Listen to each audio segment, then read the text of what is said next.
nation. The law will go forth from me, and my justice for a light to my people. Turn to me, O turn and be saved, says the Lord, for I am God. There is no other, none beside me. I call your name. Welcome to your cathedral. I'm Father Greg Sakowitz. A guy goes to a pet shop, wants to buy a canary.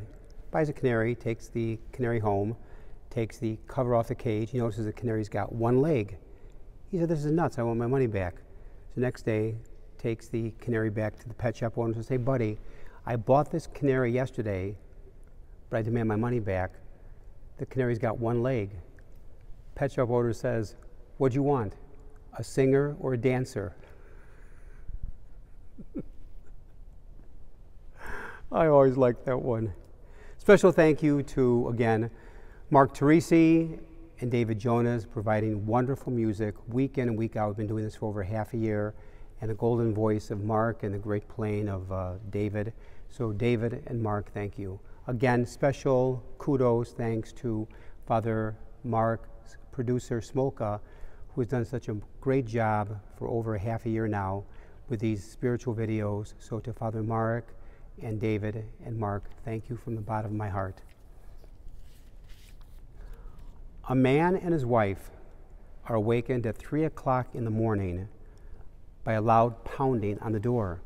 The man jumps up out of bed, goes to the door, where a stranger, standing in the pouring rain, is asking for a push. "Not a chance," says the husband. "It's 3 o'clock in the morning. I was sleeping. It's pouring outside. Get out of here." Slams the door, goes back to bed. Goes back to bed, and the wife says, "Well, who was that?" "Just some old guy asking for a push." The husband answers, "Well, I hope you helped him." "No, I did not. It's 3 o'clock in the morning, and it's pouring outside. No chance." She says, "Honey, you have a very short memory. Can't you remember about 3 months ago when we broke down, those two guys who helped us? I think you should help the old guy. You should be ashamed of yourself." So the husband gets out of bed, gets dressed, goes out into the pouring rain.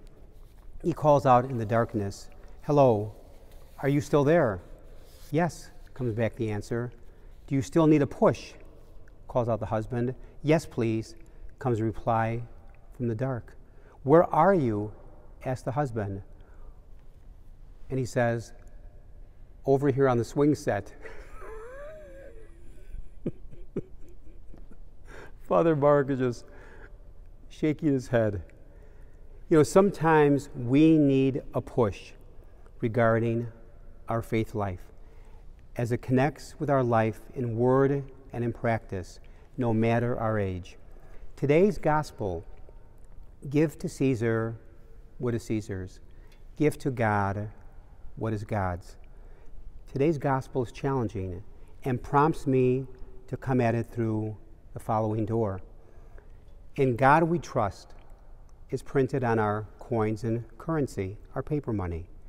We talk the words, but many times, in fact, this is not the case for many in our society.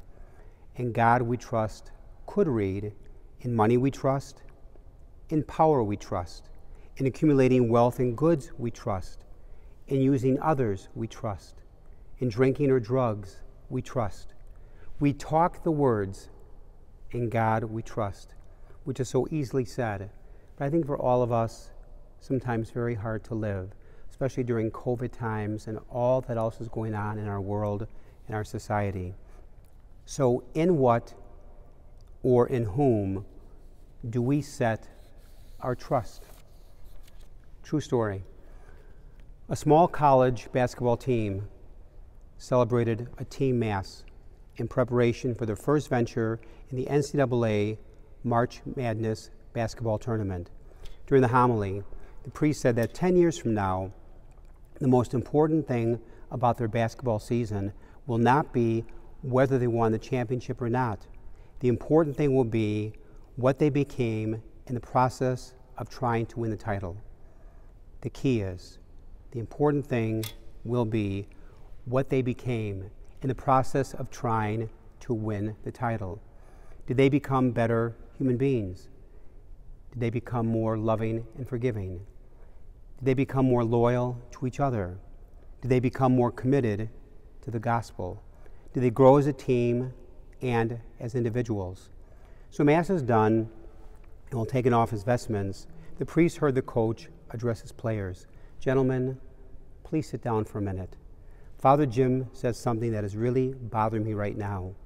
I wonder if I've been able to help you become, in the process of trying to become this winning season together.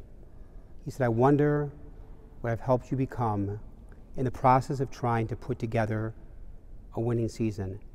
Have you become better human beings? Have you become more loving and forgiving? Have you become more loyal to each other?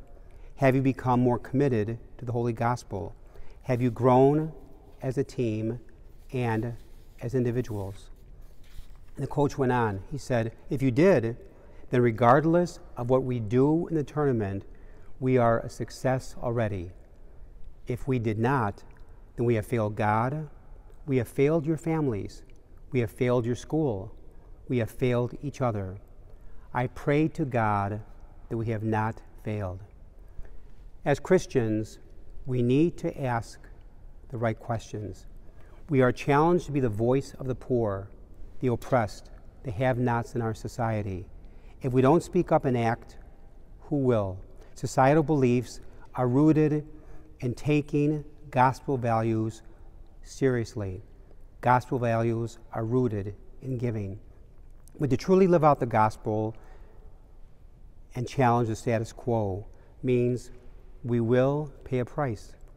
When we question why people are oppressed, poor, or homeless, some in society may call us troublemakers. I have a better word: Christians. In a world that praises taking, Jesus calls us to be servant to each other. We need to act.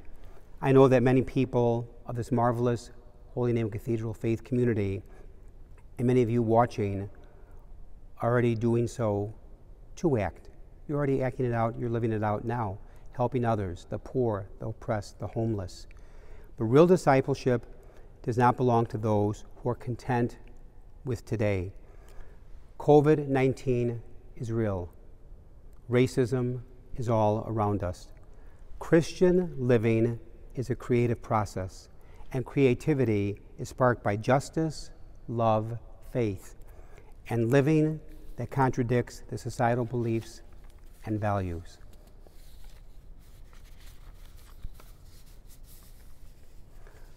In their book, The Conway Twitty Story, the author tells how the country music star felt a bit envious when other singers shot up ahead of him. Then one day, someone told Conway a story that took away all his envy. A missionary who had spent his entire life in China and a singer who had spent only 2 weeks before they returned together on the same boat back to U.S. soil. Thousands met the singer, but nobody met the missionary. Lord, said the missionary, I gave you my life. He gave you only 14 days. Yet thousands welcomed him home, and nobody welcomed me home. The Lord replied, my son, you're not home yet. Faith in action is the measure of human greatness. May God bless all of you. Stay healthy, and go Chicago Bears.